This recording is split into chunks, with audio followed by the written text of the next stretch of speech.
Jeg hedder Marianna Shirinian, og kommer fra Armenien. Og jeg fik mit job i Esbjerg Ensemble i 2003. Så har jeg flyttet fra Tyskland til Danmark i september, så har jeg startet til den der sæson, starten af sæsonen 2003, har jeg startet mit arbejde i Esbjerg. Og har haft nogle meget oplevelsesfulde og inspirationsfulde år, og lærerige, rigtig lærerige. Nogle år, det har været virkelig en meget prægende tid i mit liv. Jeg elsker det, og jeg elsker også nu at komme tilbage virkelig tit nok til mine kolleger.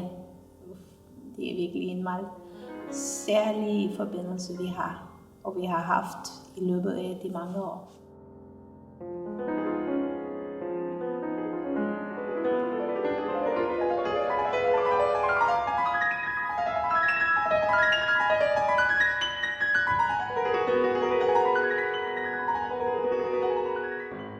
Jeg synes, det er meget, meget vigtigt, hvis man har en solo-karriere løbende.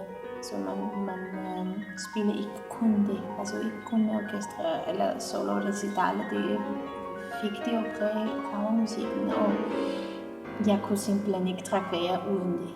Altså, det er for mig en meget essentiel noget i løbet af en sæson, hvor jeg skal have min del af kammermusik, og det skal være stor nok.